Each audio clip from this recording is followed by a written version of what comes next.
Welcome to the Arizona Podcast.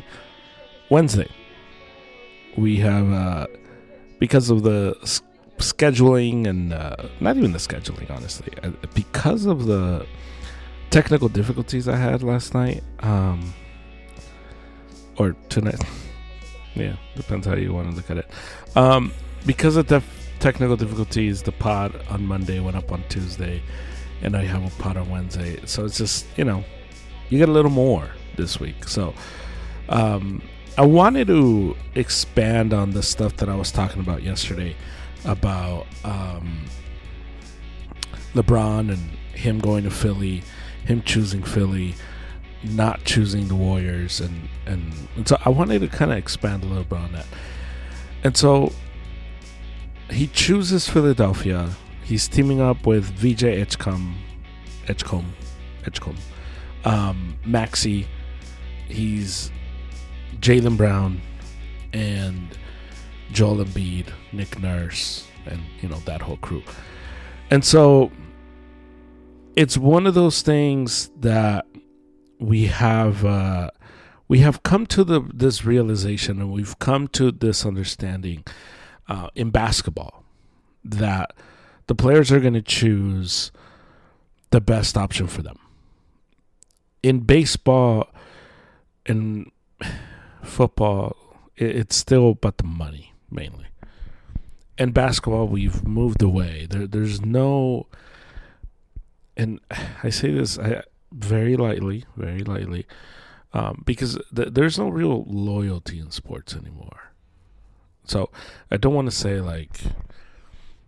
there's no loyalty, and there's very little of it, and I think there's no loyalty. When I say that, I mean just generally throughout sports. There's no loyalty. There is pockets, and it's why the situation of when things get brought up with Duncan and Dirk and Kobe, and Steph wants to be one of those guys. You kind of get, and now, then there's those guys, it drops off, and it's Booker wants to be that, and things like that. But those are the exceptions. That's not the rule. That's not a thing that happens anymore. And maybe it never happened. Maybe it's just the way the leagues were set up. They were set up in a way where you just couldn't leave. So it's not even that that you wanted to stay and that's where you wanted to end your career. It was maybe one of those you couldn't leave. So when you don't have the choice, you just have to make the best of what you got.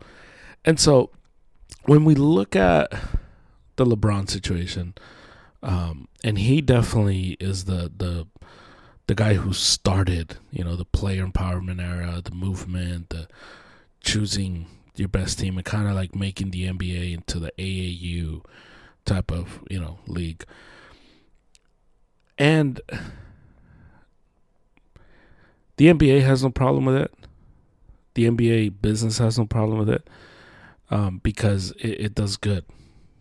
LeBron being on the new team is good business for the NBA, because Philadelphia is now about to be on the Peacock games, the ESPN games, and Amazon, and whoever else is going to broadcast games for the NBA. The Sixers jerseys are going to fly off the racks. So it's good. It's good business. The businesses around. I've never been to the Sixers arena, but what is it? Wells Fargo Arena, I think it is. Whatever businesses are there, it's just gonna boom. So it's one of those things that when you look at that side of it, the NBA wins and the NBA is happy. When we look at the game just on the court and what that means in terms of legacy, because we've moved away in basketball from a team-centered league where the teams matter and now it's all about the players, because of that we don't have the same, these teams don't have the same pool. And so because of that, the players are the biggest draw. So LeBron choosing to quote unquote ring chase is very on brand for the league today, because the league has become definitely a league about rings, and ring culture has definitely taken over everything. Where this, in the same way that in baseball, you're not able to have the numbers have sucked the fun out of the debates, because the numbers will spit out who is better, and so it kind of removes your like, man, well, I like this guy better. This guy just, just in the big moments and blah blah blah, and and somebody would go, well, he actually bats less with runners in scoring position, and the sixth inning and on, and blah blah blah blah. And so basketball's kind of become that, and so the numbers have like reduced a lot of the nuance, and the rings have definitely removed a lot of the fun as well. But I just think we have to understand that in this league, in this iteration of the National Basketball Association, LeBron James did the best for the league. And I hate that I'm put in this position, because I'm here it sounds like in a position of defending LeBron. But I just think it's, Barkley came out and was like, oh, he should have gone back to Cleveland, ended it there, and he's chasing rings, and his rings don't matter, and blah, blah, blah. And listen, I think that he's wrong. He's absolutely wrong, because if LeBron were to win a title with the Sixers, everyone will acknowledge it forever. Remember when LeBron did this at 41? Remember Jordan when he was with the Wizards? I don't know. Jordan at 41, LeBron at 41, and so and Barkley went on to say that LeBron's too consumed with the GOAT debate. And honestly, I would too. Kobe was too. Like, if I was in a position where LeBron is, where I am in the vicinity, I am in the conversation, and there is a large pocket of people who watch basketball who are saying I am the greatest of all time, yeah, I'd kind of be consumed by it too. Like, to leave your sport and retire, and for everybody to be considered and acknowledged, yeah, this is the greatest of all time, I'd kind of be consumed by that too, to be honest with you. And so I have no problem with LeBron choosing that path. Like I said yesterday, I think his path should have been, if it's titles, if it's all just, I want to win a title, I want to give myself the best opportunity to win a title. And the Knicks are out of the picture because they just won the title. You're not going to do that. San Antonio's out of the picture because you don't want to live in San Antonio. OKC's out of the picture because you don't want to live in OKC. Denver's out of the picture because Denver just would. Well, I guess he could have taken, if he was just going to take the minimum, he could have gone to Denver. But maybe he doesn't want to live in Denver. Maybe it was just one of those things. Cleveland, I don't think it's there. But if it was truly, truly about titles, and I said this, it should have been Indiana. It should have been the Pacers. If you're strictly going for the rings, and the rings is all you care about, then I think that's where you go. You go to this Pacers team that's going to have Halliburton back, a Pacers team that's a year removed from making the finals. Obi Toppin, who's a really good off-the-bench guy. Andrew Nembhard, who plays awesome defense and has a solid offensive game. They have TJ McConnell, who's a good player off the bench. They added Kelly Oubre. They got Larry Nance, who's a solid veteran. Aaron Nesmith. And so you just go down the line, Zubac, Siakam, Ricardo, who's one of the best in the league. Like, I just think you go down this team and you plop LeBron in that team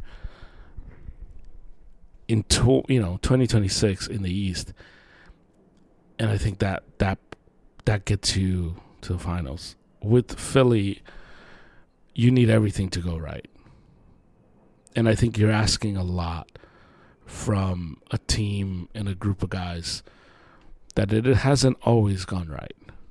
You're asking, and we'll start with Embiid. You're asking Joel Embiid to be the healthiest for the for one of the most pivotal runs of LeBron's career to win this fifth. And I just think it's an impossible ask of Joel Embiid. 1. 2, you're asking Maxey to take another leap. Because we have to understand which LeBron they're getting. They're not getting LeBron the first time he leaves Cleveland, or the second time, or or when he returns to Cleveland. They're not getting that guy. They're not even getting the guy that chose the Lakers. They're getting just a very different LeBron. So LeBron, for him to get to where he wants to get, everything needs to be elevated. LeBron needs to be the most awesome version, the greatest version of Draymond Green. And I just don't think he's going to be able to do that on this team if they're going to win a title. He's going to have to be more than that. And I think that's where, to me, it falls apart. Where if you go to the Pacers, where that's with that system, with those players that know that system, and that player and that system that's built around the success of everyone, you are able to just elevate that. You're able to, in the last 5 minutes, you have the ball, you and Halliburton are dictating who gets the ball, and Halliburton can play off the ball. So it's not even like a LeBron and Luka situation. Like you're able to do this whole thing. And I just think you're asking a lot. You're asking a lot of Embiid. You're asking Maxey to take a big leap. You're asking VJ Edgecombe to take another leap again. And typically the second year, guys struggle because the league catches up to them, and it's the third year where you see that big jump. And now VJ Edgecombe is in an expectation where he needs to take the leap. And if Philly is in a situation where they're close to winning a title, VJ Edgecombe is going to become available, and he's going to be the guy that they trade. And this is all obviously years of watching LeBron and different teams. This is just what's probably going to happen. And that's going to suck because LeBron's going to be gone in a year or two. And VJ Edgecombe will be awesome on another team because the Sixers wanted to win now. And now they win the title. It's probably worth it. You probably do it. Doesn't matter. And then Jaylen Brown. I think Jaylen Brown is the biggest question on that team because Jaylen Brown is coming off of being in one of the best situations in basketball with a team that was willing to buy and willing to spend money, and a roster that was just well constructed. He wins the finals after just coming up short with the Celtics, wins the finals, gets finals MVP, even though I think it should have been Jason Tatum, but that's neither here nor there. Tatum, the next year, the defense, they fall apart versus the Knicks, and Tatum tears his Achilles, and now we have a whole year of Jaylen Brown, and he did a phenomenal job. He played awesome, led the Celtics. They got bounced, but he led the Celtics. And I see all that, and I think, well, you wanted out of Boston because you were tired of sharing the spotlight. You left Boston because you wanted your own team. You wanted to be the guy. You wanted all the attention. You wanted all the attention that the number one guy gets. And you leave Boston, that staff, that organization, and now you're in Philly. And it's not really your team yet because Embiid is still there and Maxey is beloved there. and VJ Edgecombe is the coming guy. So you're kind of just you walk in the second or third guy, depending. LeBron shows up, and now you're the third or fourth guy. And I just think he needs to be watched because he's very clearly not at all worried about saying stuff and showing that he's upset. We might get some of the best passive-aggressive teammates just looking at each other sideways if things go bad in Philly from LeBron and Jaylen Brown. We might just have just a bunch of memes that are born from this team. And so I don't know. I understand why LeBron went there, and ultimately he wants to live in New York.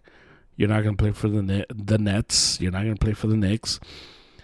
It's a 45-minute airplane helicopter ride, they were saying.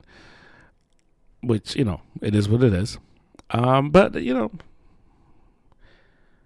it's whatever he wants.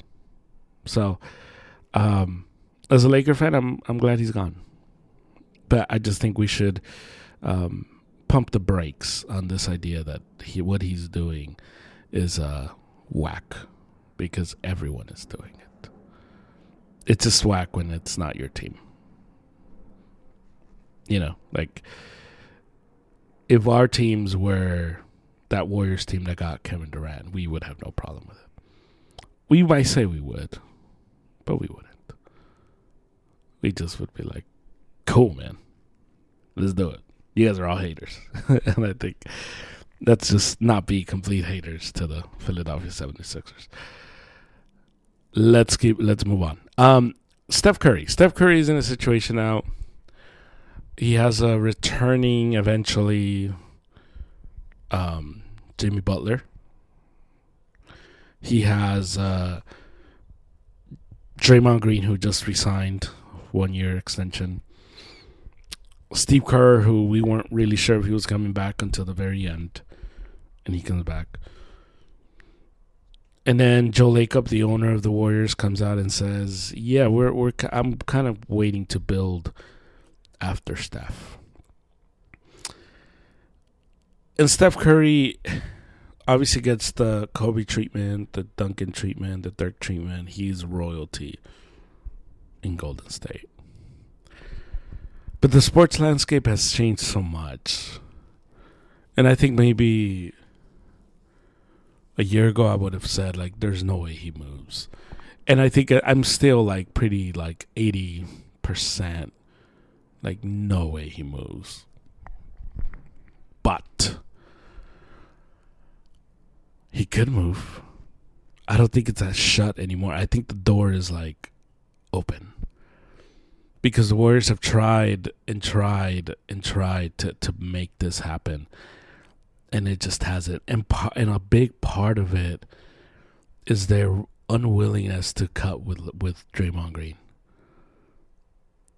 And I don't understand it. And maybe it's a Steph thing. Maybe Steph behind the scenes is saying, I want him. You can get rid of Clay. You can get rid of this. You can get rid of that. Don't get rid of Draymond. Which doesn't make sense, because I think you can make the argument Draymond has been equally responsible for the wins and the losses in Steph Curry's career. But he is just integral to that team, to Steph Curry. And I think he's been the big reason why they haven't been able to get anybody. Because I think it takes a very special type of guy to be able to live with Draymond and work with Draymond day in and day out. And you see it in the TNT broadcast where after, the first time he's up, it's cool. And then like after like the third broadcast, they're kind of just like, all right, we're sick of this guy too, man. Like, get this guy out of here. And I just think when you consider the Steph Curry, where he is in his career and where he's been in the last few years, it's one of those things that it makes me wonder, is he going to be there long? Is he going to stay in that organization much longer? And how much longer do they give him before he says, you know what, like, I think I kind of want to win somewhere else? And maybe Steve Kerr coming back, maybe that just kind of like 3 years, and after 3 years I'm done and you're done, and we just ride off until sunset. And maybe that's the thing. But it's just, Steph Curry is not going to get the help he needs, and nobody's going to go over there to save him. There was a lot of, I think, push for LeBron to go out there, and I don't think LeBron. I think it was going to be a tough sell for LeBron to go there, because I think of the optics. You fought them for a long time. They beat you. You beat them once, and they beat you twice. And now you join them. And I think had both agreed we're going to go to a neutral team, like, I think had both been free agents, maybe they end up together on a neutral team. But I think because it was Golden State, I just don't think LeBron was going to do it again. He did it once with Wade. I just don't think he was going to do it again, especially this late in his career. So I'm very interested in that. I'm very interested in that situation in Golden State, because I think it can potentially get a little rocky. Because I just don't think they're going to be that good. I don't think they're going to be that competitive, and so unless Curry is good with just, I'm royalty, they love me, I love them, we're just going to ride it out, then maybe it's cool. Maybe there's nothing wrong. Maybe. Staying in the Bay Area, Kyle Shanahan got in an accident 13 days ago. It came out this weekend sometime, and it was like hidden for 11 days. Very weird stuff. Like, it was like super serious. Then yesterday it came out that he almost lost his eye. He has a severe concussion, broke his hand. Just like, he almost lost his life. Like, it was just like, what? Like, what is happening? The weirdest part is nobody reported it. The 49er beat writers just didn't say anything. And maybe it's a situation where the organization told them, hey, don't say anything. We're going to say it when we're ready. And maybe that's what it is. And maybe, but I think from the journalistic side of you, and I'm not calling myself a journalist, but I'm just saying, like, from that point of view, it kind of makes you wonder, like, so is this what's going to start? Is this what we're going to see now? Because are coaches now going to be allowed, and I say allowed because the media could have said, no, we're going to report it, this is our job. Are they going to be allowed now to just not disclose stuff and report it after the fact, way after the fact? And I just think it's a slippery slope. I think the 49er beat writers should be admonished, and I don't know how you punish people in that job, but I just don't think that's okay. I don't think that's right for them to not report it. And if they didn't know, if they have no record, like, they just, like, then that's like, now you're incompetent. You're bad at your job because you're at the facility and you don't see Kyle Shanahan, and you're not going to ask, like, hey, where is Kyle? What's going on? Or you see him with a cast, or, with his face all beat up. You're not going to be like, hey, Kyle, what happened to you, man? Like, what's going on? Apparently he's going to be back by week 1. And a lot of, like, the conversation during this time is super weird, because they're like, yeah, we expect him to be back by week 1. You're like, week 1? Week 1 is like a whole month away. Like, you don't think he'll be back by then? Like, what? But it's crazy. It's a crazy story. It's a weird story. Apparently Kyle dropped his phone. He was reaching for his phone, and he took his eyes off the road. When he looked up, he was like, he had crashed into some woman. The woman was fine, and he was not, or whoever it was. Maybe woman, maybe a man, but whoever it was. I read woman, I read man. I don't know.